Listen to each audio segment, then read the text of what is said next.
Hello and welcome everyone to the West Coast Vascular and Interventional Symposium's first annual program director panel. Thank you also to those who attended our main symposium earlier in the year. And if you're interested in helping plan for the next one, please email wcvissociety@gmail.com. We'll drop that in the chat so you can be on our e-board and help us run the event. I'm a fourth year student. My name's Eric, and I'm hosting the panel tonight. Many of us are, preparing for our residency applications, and we're anxious about, how step one going pass fail is going to affect things, how preference signaling is going to affect our outcomes. But I feel like those have been pretty well covered in other PD panels, and most people just don't have the answer yet. And tonight we're fortunate to be joined by some of the most, the leaders of some of the most clinically integrated VIR programs around the country. So I really don't want to focus on, the clinical aspects of training with these people tonight. So thank you to our, panelists for taking time out of their busy schedule. We have Dr. Vivan Bishay, the Fellowship Director at Mount Sinai. We have Dr. Vatakencherry from Kaiser, Dr. Parag Patel from Medical College of Wisconsin, and joining us later will be Dr. Kyle Cooper from Loma. If anyone doesn't have any further questions, I'll get started with our first for our panelists. So, whoever wants to pick it up first can go ahead and then just pass it around. And I'm hoping these questions develop kind of a lively conversation. So first is, how often and at what point during residency do your trainees go to VIR clinic? Maybe Dr. V, could you start? Yeah, sure. So, obviously, we've been a big proponent of the resident clinics since Derek Midlighter, who was at Maine Medical Center, initiated that construct and concept. And then I think he was a Miami Vascular Fellow a few years ago, and now he's in practice, but he kind of established that role. And so after hearing about that, we established something comparable. Initially for the PGY5 residents, ESI residents, et cetera. But as I think Karthik, one of my residents, said, hey, look at the surgical residents and the cardiology resident fellows and how much clinic they've done overall. And I saw how little we were doing. I'm like, okay. So we incorporated a half day a week of clinic, no matter what rotation, kind of a continued clinic. Then that's been pretty helpful. So about a half day every week, PGY 2 through 6. So for us at Sinai, we basically have like a progressive amount of clinics. So in the first 3 years, they usually are just doing like one week, so continuous, and they rotate with the different providers, and that's basically the entire week's rotation. So they have that during the first 3 years, and then it jumps up to basically a month, and it gets combined with their call rotations because they start taking call. And in their last year, it's like 6 weeks, basically. It's tied to call. They do clinic half day in the day, and then they take home call. So yeah, basically starting, a little bit and then gets more and more involved, and up to about 6 weeks by the time they're finished. So we've evolved our delivery of clinic. We've been a big advocate of that as well. I think everyone on this panel is passionate about that, understands that that's the basis for how successful our practices have been, and involving that in your trainees' experience is critical to proliferating that onwards after they move on. So in the fellowship model, it was do we do a week or a month? And quite frankly, our trainees, in real practice, we don't do a month of clinic at a time. I don't do a week of clinic at a time. And they give, with good, meaningful feedback, and with the integrated residency, recognize that coordinating that into their day-to-day practice or experience was preferential to them, and frankly, it just worked better for us as well. And so we've now evolved where in their IR 1, 2, and 3 years, primarily in IR 1 and 2 years, they are mostly focused on clinical inpatient work, consultative work. Their IR, we do have a vascular clinic at once a week at our VA rotation. That's where they spend most of their first year, and they will be participating in that once a week as it comes up. It's mostly vascular patients and then consults as they come through. In their subsequent IR 3, 4, and 5 years, when they're on our service at our main teaching hospital at Freighter, they actually rotate with the other residents on service, one of them is in clinic, the others are on service. And so there sort of runs up being almost one day a week that they're in clinic. And we have clinic every day of the week, Monday through Friday. So they will, and every day is a different flavor. You have a very oncology heavy flavor, a very vascular heavy flavor, a very bone intervention, pain management heavy flavor. And so they will rotate through, through that clinic throughout their training, basically from once they become, that IR 4 and 5 years in particular, where they're rotating on the IR just about every, rotation or most of their rotations. And so collectively, it comes out to be a couple months, but that's seemingly been the best solution for our practice. Thank you. It's Cooper? awesome to hear that you guys all get so much clinic. So if Dr. Cooper's ready, I'd like to pose the question to him. How often and at what point during residency do your trainees go to clinic? I'm not ready. I'm in the middle of a peripheral case. You're gonna have to go to someone else, sorry. All right, thank you. Okay, well, speaking of clinical skills for us are hard to grow and maintain. So I'd like to ask, how does your program integrate those skills during the diagnostic years, like PGY 2 to 4?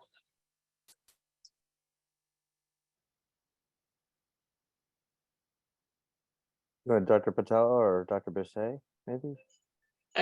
I'll go. It again, it's sort of a progressive thing. So we try to meet with our chiefs. We meet with our chiefs frequently, but towards the end of the year, we kind of talk about, of course, what works and what doesn't work, and we try to modify things. So I think each year we kind of, the overall curriculum for the program becomes kind of more progressive as, they advance through, they kind of build up their skills. So in the beginning, they're basically doing like small procedure room, CT type of things just to get sort of fundamentals.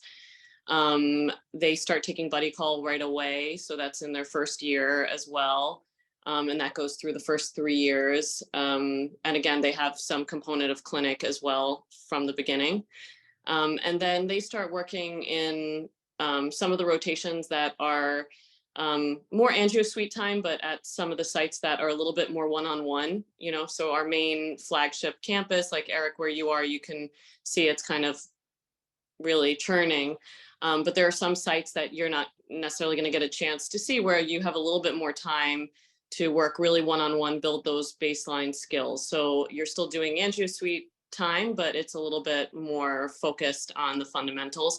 And then basically by your PGY 5 year, you're running an IR suite and are responsible. And our rotations are sort of a week at a time in a certain room and kind of rotating that way. So it's really just meant to kind of build the skill set as you go up and have the clinic experience alongside that, along with inpatient consultation, which begrudgingly to our trainees, but we still think there's a ton of value to it. So we have not yet handed that over to having, an advanced practice provider heading that off, like at the main campus. That's still like a really good educational experience, which again, hopefully you'll be able to see while Eric is rotating with us right now. So that's why but that's how we do it at Sinai.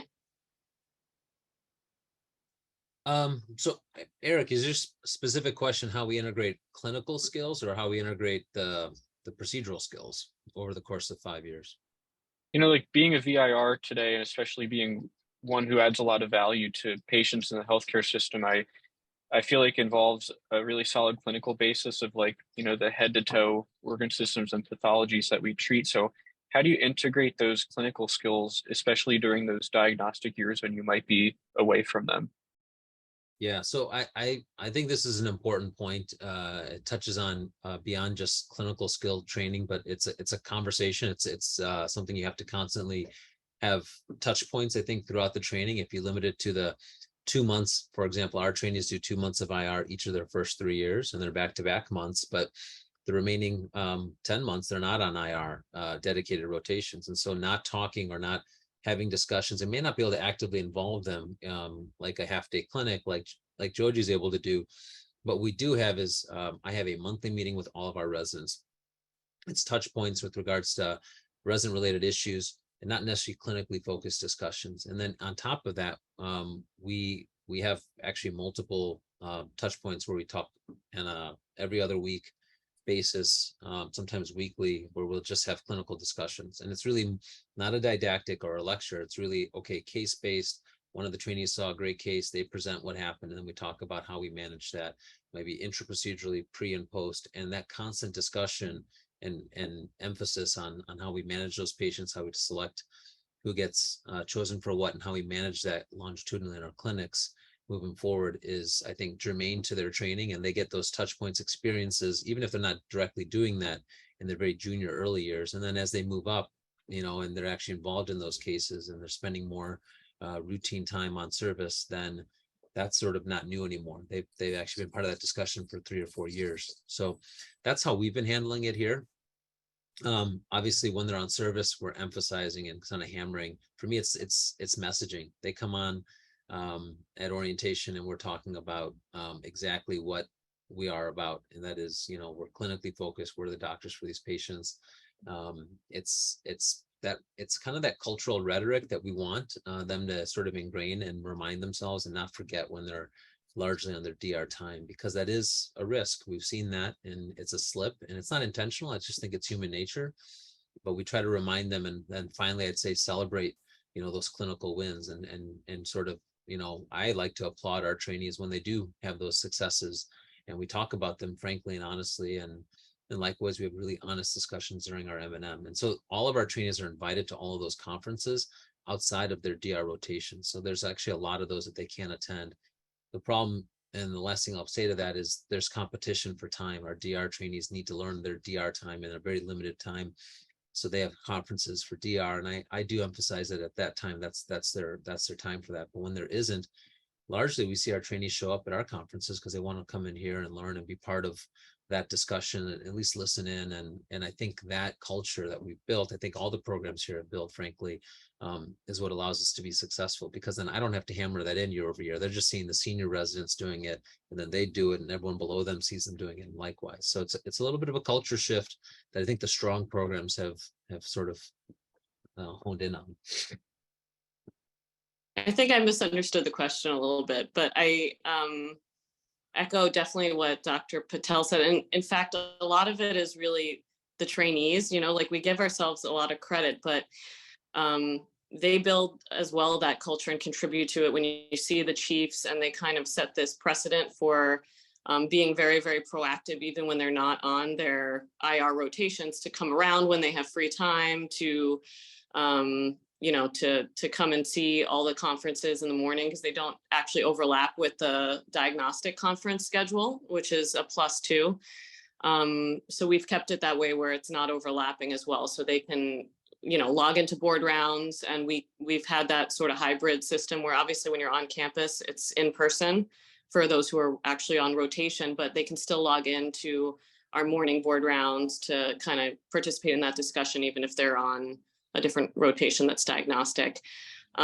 Sometimes it's to the point where they almost want to rotate and you have to tell them, well, no, again, you have to focus on your diagnostic fundamentals. You can't skip out of other rotations to come, and scrub or go to clinic. That really does happen. So a lot of it is just to say it's a lot about the trainees and the enthusiasm they have for it, and kind of maintaining that culture between them and us, and it obviously makes it a lot of fun.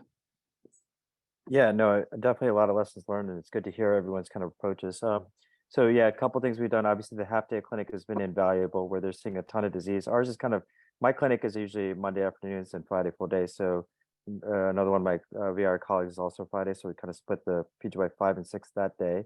And the PGY 2 I work with and Monday afternoon, and the PGY 3 works with one of my other colleagues on Tuesday morning.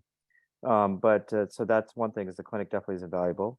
The PGY2, but they do a surgical intern year with us. The last month is VIR, and they start call PGY2. So they do 1 week and a call of VIR per month, where they're carrying the pager, and then run everything through us. But they're taking the consults and navigating and figuring out what's going on. That's been helpful.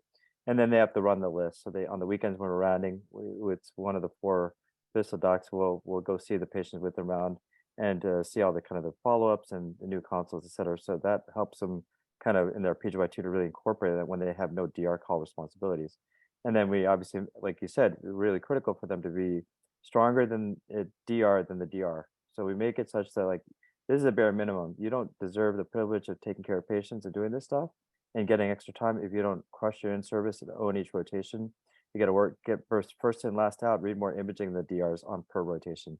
That's a bare minimum. If you want to do those 2 months of VIR, that's what you got to do. If not, we're taking it away. So that's what we requested them. So then because of that, they're very motivated. They'll crush their DR rotations. They'll be kind of some of the best of that component. There's a RAD-8 exams. We track that. So we have all this data that enables us to tell what to do. Morning conferences have been very valuable as well. As Dr. Parag Patel said, some of it's didactic, but some of it's just like kind of discussions. Like tomorrow, we're going to do a kind of a quick M&M. One was a kind of a PE diagnosis. Another one's this iliac case. Another one's a paracentesis. And did we do appropriate job? And like, is it high sag? What was the cause of the ascites? Did we do a good job on the consultation? Maybe not, right? So these are all things that we're going to talk about tomorrow in a couple other cases. So again, these lively discussions with our group and really kind of grilling from the med students to the interns, having them all there and seeing what they know and don't know really enables them to develop a culture like, hey, let's not do that again, right? And then finally, I agree with the 2 months back to back is invaluable because if you do a month and then a break in a month, what I've noticed, you get pretty good at that month, and then you start losing skills when you come back. You've forgotten stuff, the procedural stuff. And so you basically get 6 weeks instead of 8 weeks. When you do the 2 months back to back, you truly grow at a much higher level by that 8 weeks. So I think that was another lesson that I learned over the last decade, kind of tweaking things.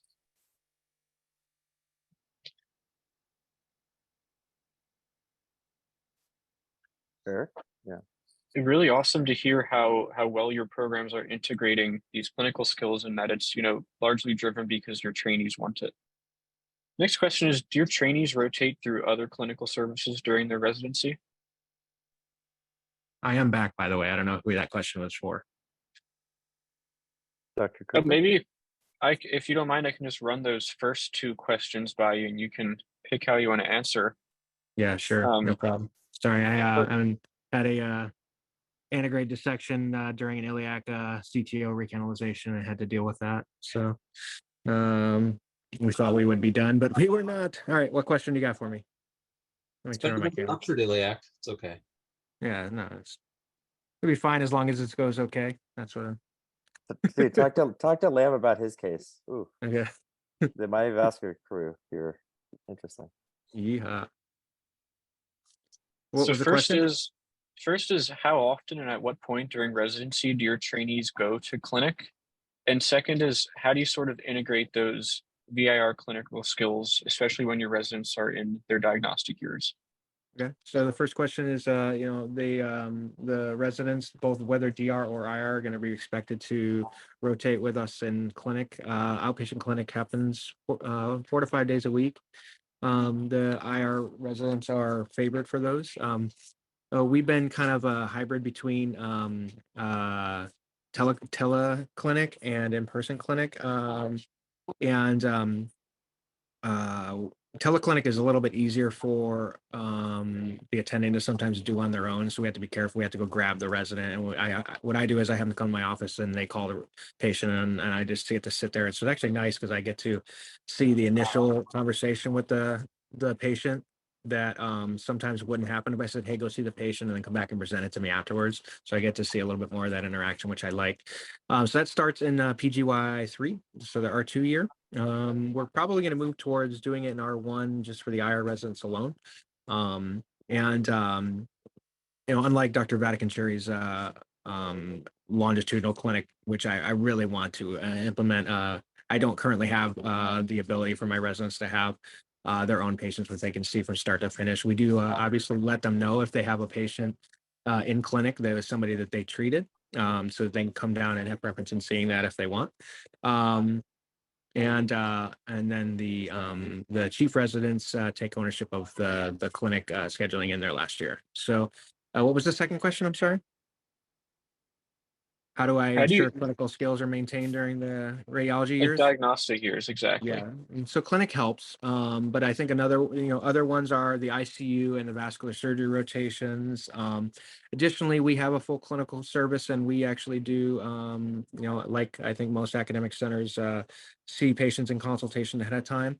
And when available, we try to have the attendings go up and do rounds with them afterwards, so we can go over physical exam things. If not, we try and do to recap the physical exam findings that were supposed to be covered, or supposedly were uncovered during the initial exam. We go over them when the patients come down for procedures. Let's see, additional ways. I had something else I was about to say, but I just blanked. Uh, the expectation is that every patient, every consult is seen in person, and so we I think that doing that, in addition to making the expectation that every patient should be seen the day after the procedure, no matter how big or small, we do try and offload some of the smaller procedures to PAs to help to minimize the scud a little bit. But that being said, there's a lot that can be learned from even minor procedures being seen the next day, like G tubes, like abscess drains, and things like that. And so, we chart round on some of those as well. So I had to go help deploy an 8 French angioseal, so I'm going to have to pass it back. Thanks for hopping on during that case, Dr. Cooper. Yeah, I'll be So be back. I'll be back on. I'm just busy for a sec. All right, so I'll just pass that third question around again. So we mentioned a little bit ICU and vascular surgery. So for the panel, what other clinical services do your trainees get to rotate through? So I can answer. Our trainees, obviously ICU, ours in particular, there's an integrated surgical internship. So they actually spend time in the SICU and our trauma ICU, which just sort of overlaps. And so when they come back to do ICU again, a little later on, they're in the cardiovascular ICU, which is a different ICU staffed by, and with really our cardiac type patients, much sicker patients, different type of, as opposed to a post-op surgical patient or a trauma patient. So different type of patient population, but that's a requirement. Everyone has to do ICU. We also do have a separate children's hospital. So there's dedicated peds IR with subspecialty trained peds IRs. And then we have a palliative rotation that we instituted years ago to actually great effect. We have a large pain management service that we've built and grown. And beyond that, it actually started out of our oncology practice, which was fairly large in dealing with end of life related stuff. Those types of issues are relevant if you're treating patients with cancer and learning how to manage those either symptomatic related issues and family matter related type issues, difficult discussions, if you will. So the palliative care service is a 2-week block, can be extended if out of interest for the trainee, but that limits it. We have a fully integrated vascular practice, so on any rotation on any given week, they're going to see sort of the things they would otherwise get in the vascular surgery rotation, including EVARs and peripheral vascular interventions and carotid stenting. So, so really palliative care, ICU, and we have a children's hospital, so dedicated peds IR rotations.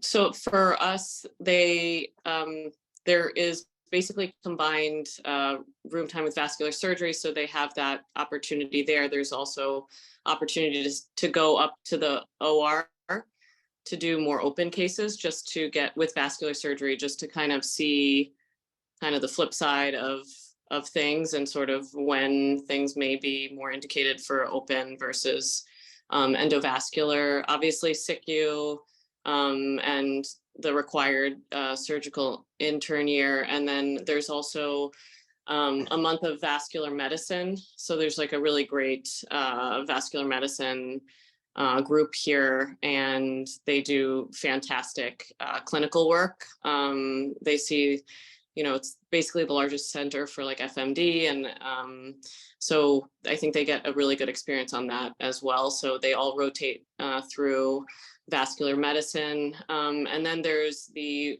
flexible elective time where a lot of people will go through neuro IR for 2 weeks. There's we have a pathway at this point where you can do neuro IR, but since we have the relationship there, it's nice for people who potentially will be doing stroke to kind of get that experience a little bit. as well. So those are kind of the main rotations that people will do. There are definitely opportunities to work with some of our colleagues in other specialties if there's interest. That's more flexible time. Yeah, I mean, I echo pretty much. I wrote a lot of my kind of stuff on the comments, but I agree that palliative makes a lot of sense. We do, kind of like everyone else, vascular surgery. We're big fans of ICU, so we have them do about 4.5 months total. Early on, they do ICU call as a PGY2. Again, when they're in a DR call heavy, and then kind of 1 month of CCU PGY3, a month of NICU and CCU PGY5. So they're very comfortable with pressors and shock and bleeding, clotting, and sepsis. So we want them very comfortable in the unit, in our suites. We even have levofed readily available, so we can get initiate master infusion protocol. All these things are really invaluable for kind of navigating sick patients that we have that have bad heart, lung, liver, kidney, and brain disorders. We also agree with kind of Dr. Bishay that it's very helpful to have neuro training. So we've incorporated a month of stroke neurology, the 5, and then 3 months of neurointerventional, and back to back to back, so that they get kind of strokes kind of competent. So I think all these things are invaluable. And I agree with Dr. Patel. We have kind of integrated into with a surgical internship, which is the way to go to really get your workflow down, dealing with sick patients, and get efficient. Okay, thank you. And the last question before maybe we open it up to any talking points that the panelists or the audience have is, what kinds of practice settings are your graduates practicing in?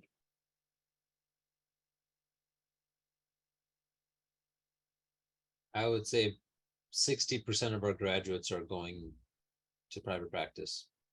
But I would say now greater than 90% of our graduates are doing greater than 90% IR, if not 100% IR. They are seeking and have been able to. I've heard mixed things around the country, but ours have been able to find and secure predominantly 100% or predominantly, greater than 90% IR practices. They're looking for practices that support a clinical model, and they don't have to fight for that unless they have really strict geographic restrictions. But even then, they've been able to find that. I wouldn't say we've got a predominant academic output, although we have had that, but it tends to be the majority of our training lends itself well to progressive private practice IR. But also, we have the clinical training if they want to do academics. It's just, that's just how it's been over the last 5 to 10 years.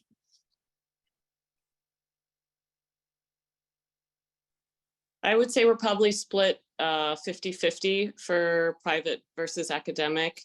And I would say the same thing, that the caveat would just be the New York area is very challenging if you want to stay in that area. So the very few, but we find that, with the IRDR program, people are coming because they want to do IR and they want to get really well trained. So, they're not necessarily that strict about that one focus. Outside of New York, I think, again, it's probably, even with that, it's still not, I'd say 90% as well that are doing pretty much exclusively IR. If they're in private groups, they may be picking up imaging in between because they want to, because it's lucrative to do so. But as far as what they're doing, it runs the gambit in terms of, a lot of our trainees end up doing PAD heavy, CLI work for sure, aortic work. There's a number of trainees that graduate and end up doing stroke as part of their job. So I'd say they're doing, what we consider to be, high quality, high end work, and in a very clinically driven manner.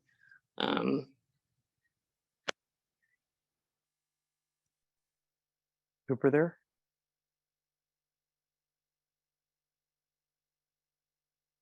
If not, he might be doing the Angelcell. There may be some challenges in the case.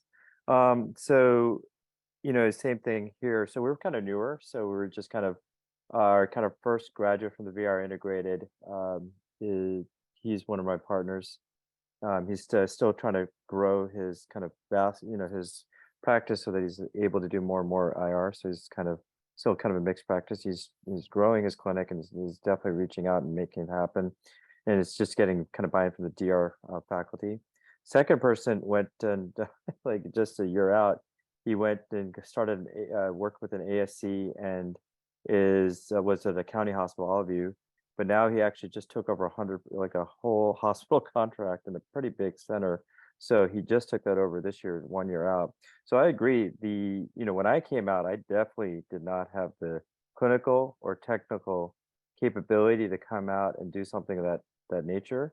But you're right, these new graduates coming from programs such as this, where it's truly integrated with a lot of clinical focus and complexity of both clinical topics as well as procedural topics, it's enabling them to go out and do this. So which is kind of a unique paradigm that's occurred in the last few years. So you can see these groups are now getting 90-100% practices, which didn't happen maybe 10 years ago. So when there's a will, there's a way, and training matters is what I'm kind of getting from all this. I'm wondering now if I can put the panelists on the spot. If you have any, talking points on this topic that it might be good for med students, especially those in the next application cycle, to hear.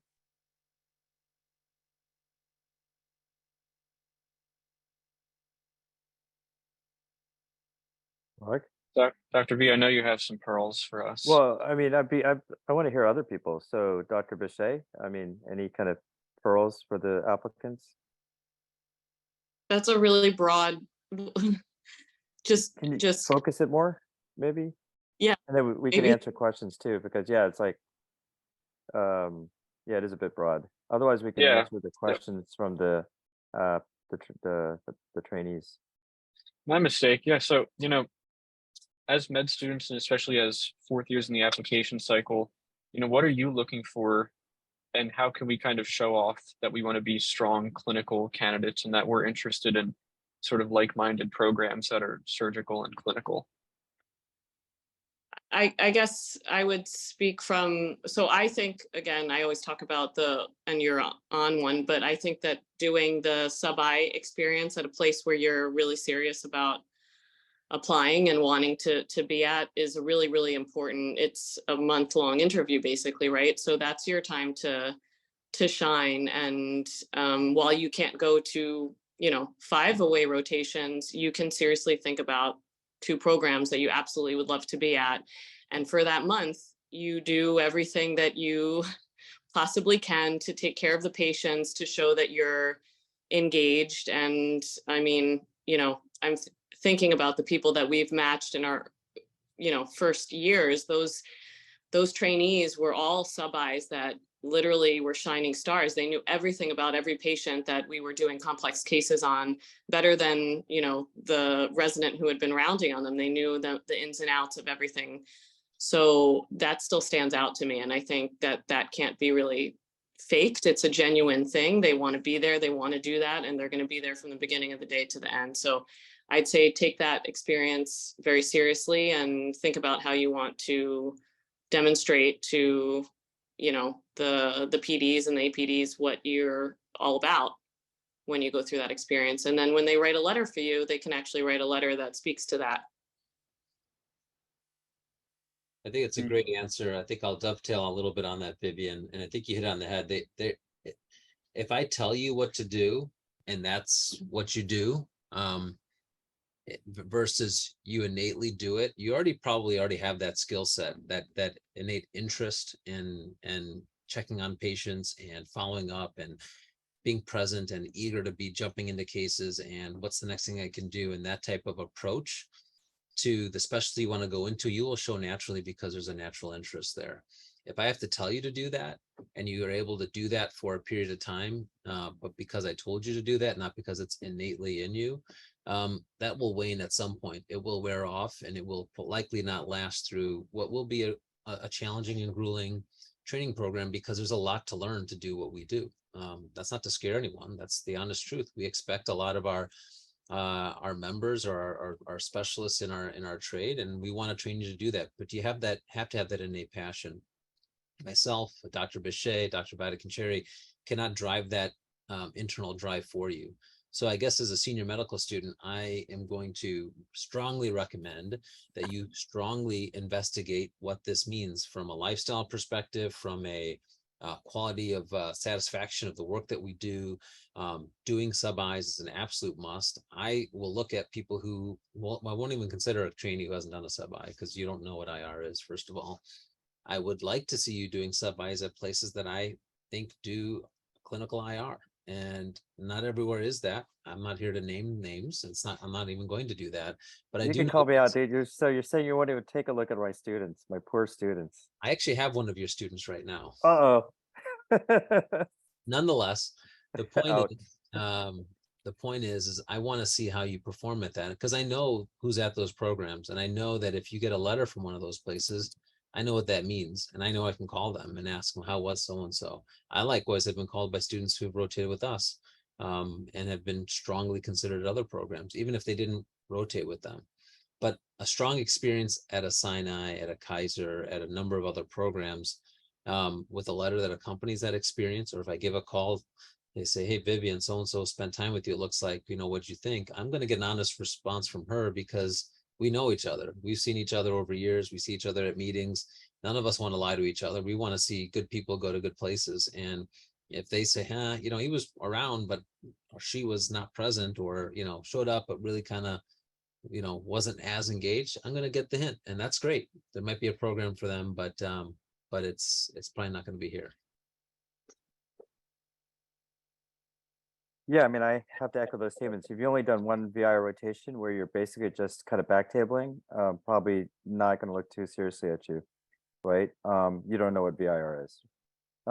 If you don't have a busy fourth year, you haven't done well in surgery, then, I'm going to also question it. If your fourth year doesn't have a few VIRs, like I said, the busy rotations, you don't have like a vascular surgery, an ICU, surgical oncology, those kind of rotations where we know that you're going to go through the rigor of training and be ready for internship, I'm going to have to look twice as well, unfortunately. So even if you're a great candidate, these are kind of red flags for kind of these clinical VIR programs. And I agree, like you need to be proactive. If you're passive, if you're kind of standing in the corner, we have to tell you to do this, do that, then I'm going to be like, well, it's going to be really like pulling teeth for me to get you to do anything. I want you to be like, not annoying, but also be there early, stay late, be pleasant and kind to everyone, right, in the room, the staff, the nurses, the other medical students. If you're rude to the other medical students, I'm like, no, thank you. I wanted somebody who's going to be like, no, once you do this procedure, I'll help you out. I'll take care of the note. I want a team player. So if you don't have show those attributes, then, I'm like, no, thank you. Right. I don't need a gunner. I want someone who's good, who's a team player, who's a hard worker, but who, ultimately cares about the patient, right? If they show me empathy with the patient in the office or on the floor, that means a heck of a lot, right? Like if they're compassionate and I can tell that they really care about the individual that we're doing the intervention or rounding on or following, and they go up and follow up and go, hey, this patient's doing well, I'm a little bit worried. Okay, I'm going to take that seriously, because I know when the darkest hour, the latest at 2 in the morning, when stuff's going down, you're going to come and take care of that patient and do what you would do for your family member. And that's what I'm looking for, passion and compassion. Thank you. So it seems like us, fourth years have a lot to work on and a lot on our plate on that regard. Maybe the last question, and it's a good one from the audience, is, during residency, we want to work on gaining these clinical skills, but also we might want to focus on like research and leadership development. So how can we kind of all fit that in? Well, hopefully you're all part of SR Medicine Council and getting active involved and really promoting your VIREGs, being president of the VIREG, reaching out to surgery interest groups, setting up local VIREG meetings and symposia. These are kind of very important for us to showcase, like, hey, you're really passionate about it. You've done something strong in the leadership standpoint. And obviously research, is something that's important, whether it be case reports, being at the annual meeting, going to SIR and presenting, going to ISET, different types of meetings, are all important things to showcase, at least for me, to see that you have some exposure and understanding. And it's something that maybe we want to talk about. If you have an interesting topic of research that helps me kind of go, what are you doing? Oh, he's already done the angiogram. Is in his car. Wow.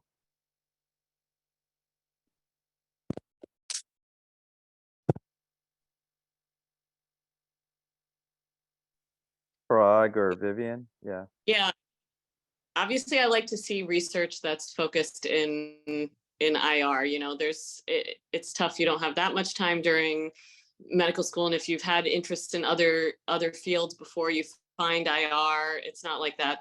It is, you know, I count that against you. It's great if you're doing that kind of academic work and you're able to produce something at the end. I still value that, but for me, there's, you know, someone who has an earlier interest or shows that interest specifically towards IR and is able to produce and publish or present on topics.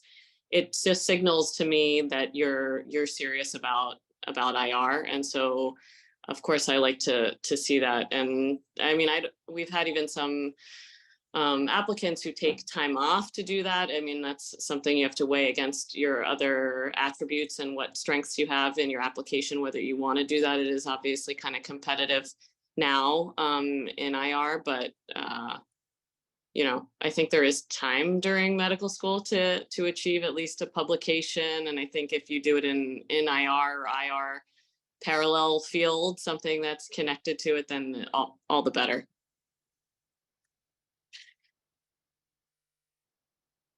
I don't have anything new to add per se.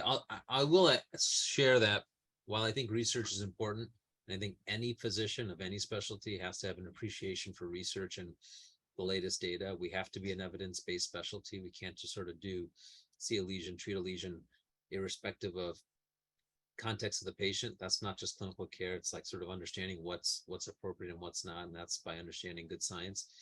So research is helpful in that regard. It doesn't mean you're going to be a hardcore researcher or an academician, but that process and scientific reasoning, I think, is worthwhile. I also understand that some trainees, less so now, but some will come to IR late in medical school and may have done research in neurosurgery, orthopedic surgery, or some other arena, and then come to us. So it's okay if it's not IR focused in my mind. I like to see that there's been that involvement. What I do like about focused IR research is it shows me indirectly a level of engagement and investigation in the field early on. So that opportunity to really understand what IR is, not just from the research. For example, when our students locally do research with us, we meet with our local PIs or faculty, but we also invite them to shadow and spend time on service. So on the clinical side of things, there's nothing necessarily related to their research, but say they're researching an aortic endograft. So we're going to have them scrub in and join us in an aortic endograft and come see us in clinic, or if it's an iliofemoral recanalization, come in and see a couple cases amongst other things that we do on service. So I know that research also gave them the opportunity to see the day-to-day work that we do. And I think if you're doing that kind of research, that also gives opportunities to see that. I hope that's happening at your local institutions when you do that. So I don't have much to add. Dr. Cooper, I don't know if he has something to add there. I think the big thing would be, yes, of course, you should try if you can to do IR parallel fields. I think we're seeing a lot of vascular surgery, but I think there's value in GI or vascular medicine, and they don't all have to be surgically oriented. But the most important thing that I want is for you to come prepared to discuss the research that you've done, because I'm going to ask you about it, and it's not because I'm pimping you, it's because I'm interested. I really want to know. Some of the projects that are worked on, they don't ever make it to publication even, but there may be something interesting to learn. You may still be working on getting accepted somewhere, and I like to see that you have a thirst for academic medicine. And also, if you do more than a couple of projects with a mentor, I would expect to see a letter of recommendation from that person. I mean, it's very common for PhD level candidates, but or prior PhDs. We like to see that mentors that are willing to say that you can see a project from the conception through data preparation and investigation and publication and presentation and all those things. And so that can be a nice ace in the hole for you. And if I see that from somebody who is totally unrelated to interventional radiology, that's fine. That's a major strength to see somebody has a resource mentor that's willing to speak highly of them. Quick question from the question bank. One is, with the step one being pass fail, and now kind of the emphasis on step two is, do you guys have kind of a hard cutoff or, kind of a soft cutoff for step two?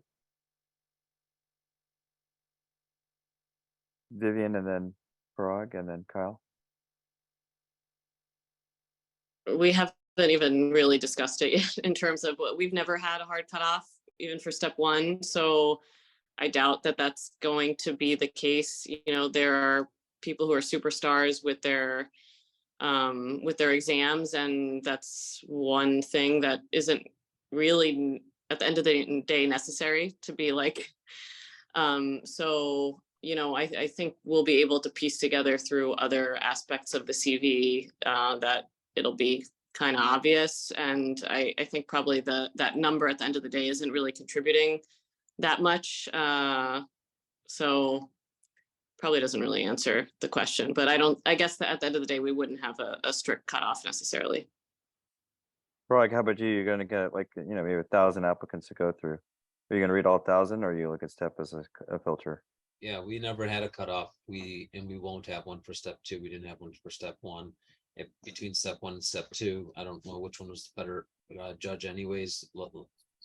Some will say there's more clinical focus on step two, so maybe that's a better assessment. We've never had a cutoff, and we won't ever have a cutoff. We try to honestly do a holistic review. We do some degree of blinding of some of the candidates' demographic information, and we just review them, and every applicant gets reviewed. It's through our committee. It's a lot of work, and even through that first pass of stuff, we still have a lot to sift through. We only have 2 spots, and we know that a number alone isn't going to cut it. Like a single number shouldn't exclude you. I think if you failed your step, you have to be able to explain to me why, because I need to understand that you're going to be able to survive core and other parts of the residency that are requirements, and that you could be the most excellent and dedicated and passionate clinical IR. But if you can't ever become board certified because that's an issue, then that's a problem, unfortunately. I only share that because I think be prepared to speak to it, but I rarely see that as an issue. Most people are passing this, and if you're applying to IR, you're very capable. You got into medical school, and I'm not going to worry about how you performed on a single day on that test. What's going to tell me a lot more is the letters of recommendation you have, how you write with your personal statement, performance on your clerkships, and what I see and other collective data will give me a much greater picture as to the candidate that you are.